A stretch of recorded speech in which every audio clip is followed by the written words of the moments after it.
اپیکتوس، مردی که آزادی را از درون آغاز کرد. حالا شاید از خودت بپرسی چه چیزی باعث شد مردی که سالها برده بود به یکی از تأثیرگذارترین فیلسوفان تاریخ تبدیل شود؟ پاسخ را باید در آموزه‌های او پیدا کنیم.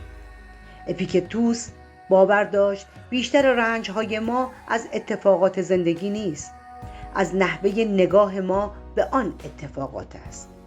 او می گفت اگر می خواهی آرامش داشته باشی، اول یاد بگیر بین آنچه در اختیار توست و آنچه نیست تفاوت قائل شوی. آموزه اول: فقط روی آنچه در اختیار توست تمرکز کن.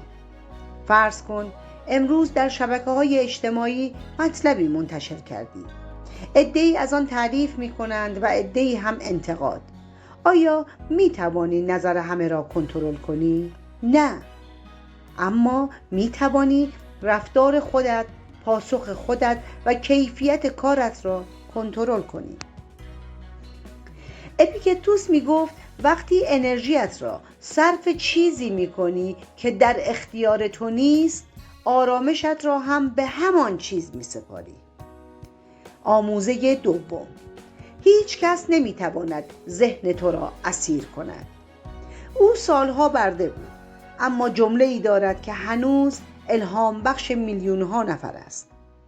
ممکن است بدن انسان را به زنجیر بکشند، اما ذهن او را نه، مگر اینکه خودش اجازه بدهد. چند بار پیش آمده که یک حرف ساده تمام روزت را خراب کرده باشد؟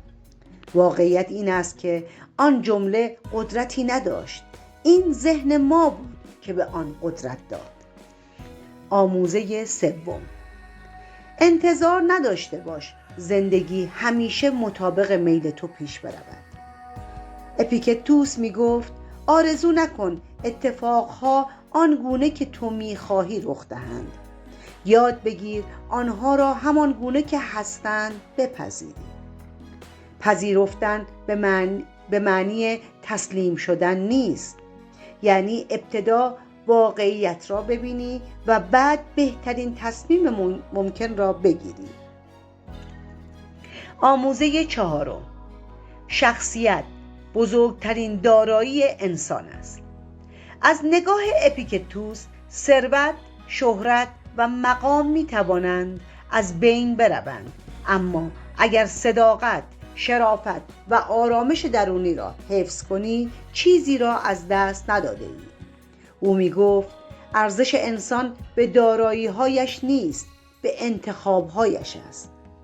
آموزه پنجم: هر سختی فرصتی برای رشد است.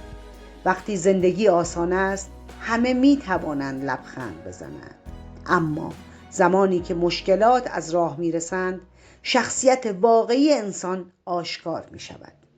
اپیکتوس می گفت همانطور که آتش طلا را خالص می کند، سختی ها نیز انسان را می سازند.